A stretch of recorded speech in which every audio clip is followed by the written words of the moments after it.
하나님의 말씀 봅니다. 사사기 제 19장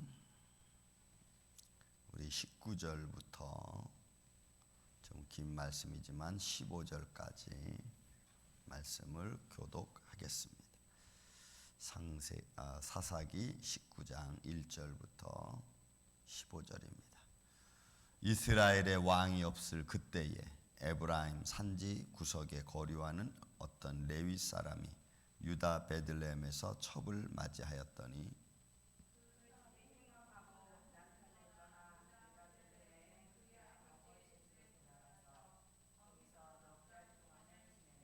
그의 남편이 그 여자에게 다정하게 말하고 그를 데려오고자 하여 하인 한 사람과 나귀 2마리를 데리고 그에게로 가매 여자가 그를 인도하여 아버지 집에 들어가니 그 여자의 아버지가 그를 보고 기뻐하니라.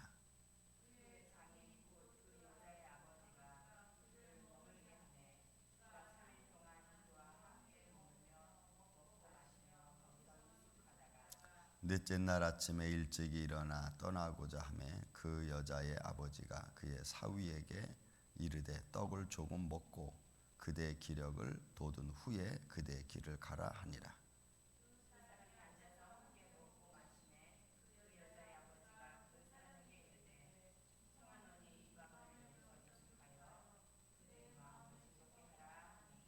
그 사람이 일어나서 가고자 하되 그의 장인의 간청으로 거기서 다시 유숙하더니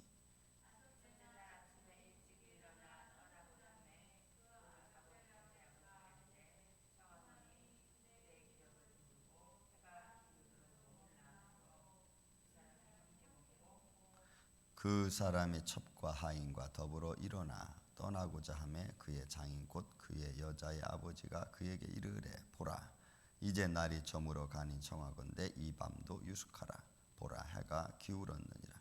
그대는 여기서 유숙하여 그대의 마음을 즐겁게 하고 내일 일찍이 그대의 길을 가서 그대의 집으로 돌아가라 하니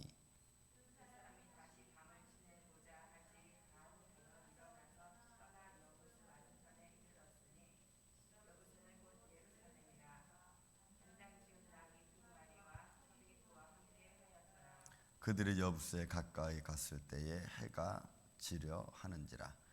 종이 주인에게 이르되 청하건대 우리가 돌이켜 여부스 사람의 이 성읍에 들어가서 유숙합시다 하니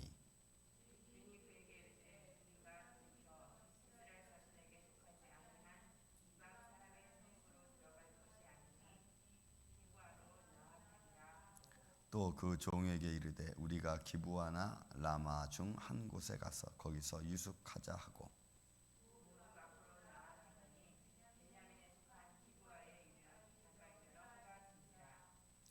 기브아에 가서 유숙하려고 그리로 돌아 들어가서 성읍 넓은 거리에 앉아 있으나 그를 집으로 영접하여 유숙하게 하는 자가 없었더라. 아멘. 자, 사사기 19장 이 19장과 이제 20장 이르는 마지막 사사기 부분은 굉장히 이스라엘 백성들이 영적으로, 도덕적으로, 윤리적으로 타락한 모습을 그대로 묘사해주고 있는 것을 볼 수가 있습니다. 특별히 이 19장 사사기 19장은 어떻게 보면은 세상에서 나오는 그 사설 어떤 소설처럼 아주 그 음란하기 짝이 없는 그런 말씀으로 사실 기록되어져 있습니다. 제가 한국에서 목회할 때 한 집사님 부부가 은혜를 받고 그리고 이제 그럼 저도 이제 말씀을 좀 읽어야겠습니다 하면서 말씀을 그 사람이 열심히 두 부부가 읽다가 어디에 걸렸냐면 창세기 16장 그리고 17장 지나오면서 그 아브라함이 그 사라를 통해서 하갈을 얻고 그 아이를 내쫓는 과정에 딱 읽게 됐습니다. 그럼 저한테 질문을 하는 겁니다. 어떻게 성경 말씀에 이런 말씀이 기록되어질 수 있냐고. 그래서 그 인간의 죄성과 연약함을 같이 말씀해주는 장면 중에 하나입니다. 그랬더니 성경이 이렇게 난잡한 줄 몰랐대. 그래서 성경을 못 읽겠대. 근데 그분이 성경만 못 읽은 게 아니고 그 이후로부터는 교회를 안 나오시더라고요.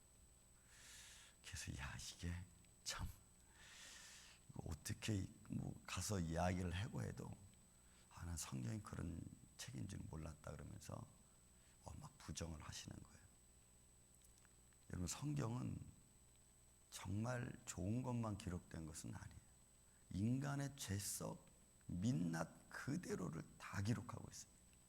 그게 어떻게 보면 죄의 끝이죠. 인간의 타락, 하나님을 잃어버리고 하나님을 잘못 섬기고, 여러분, 우리가 하나님을 잘못 섬기고 하나님의 말씀을 마치 우리가 늘 세상에 말하는 것처럼 내가 복음으로 만들어버리면 내 상황에 맞게 해석하고 내 상황에 맞게 이것을 풀어나가기 시작하면은 하나님 말씀의 영적 권위는 하나도 없습니다.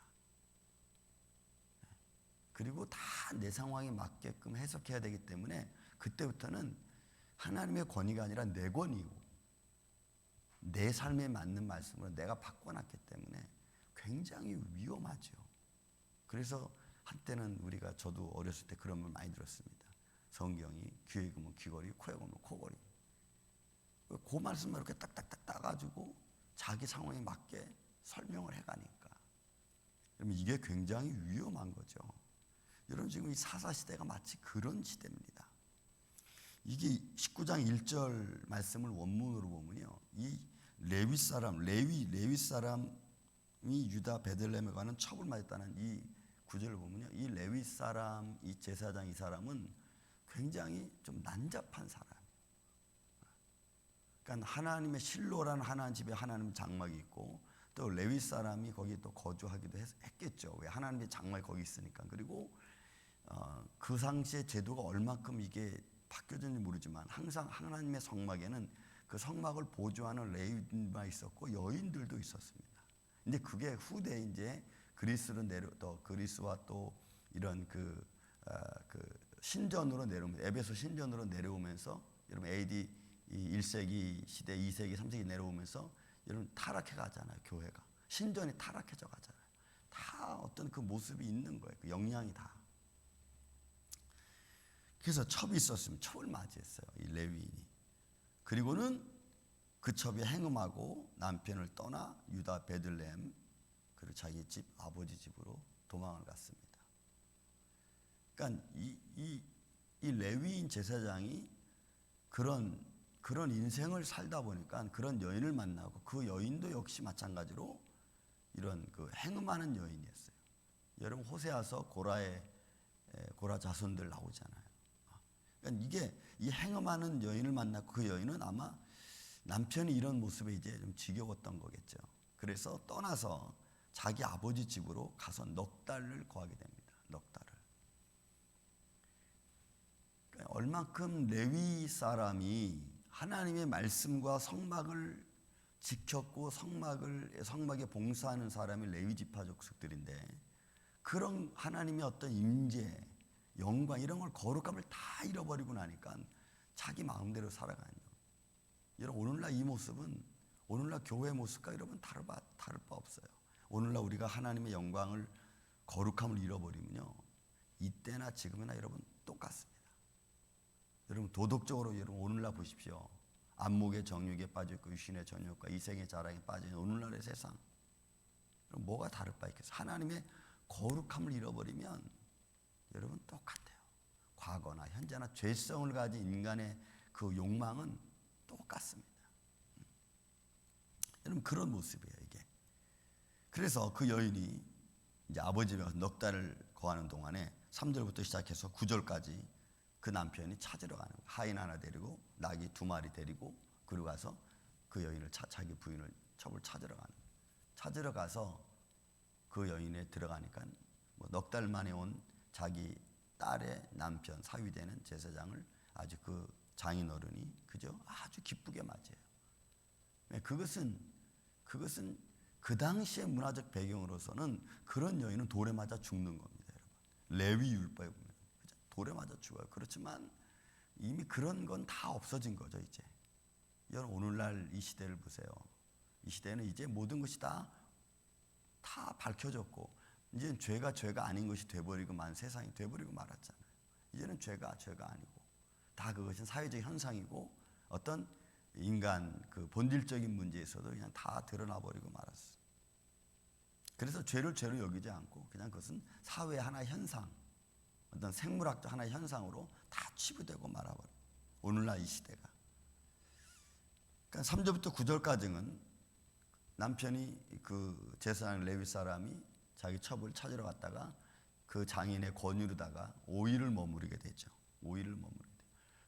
먹고 즐겁게 마시다가 자고, 또 즐겁게 먹고 마시다가 또 자고, 또 즐겁게 먹고 마시다가 자고. 그러니까 연일 잔치를 베풀어 준 거죠.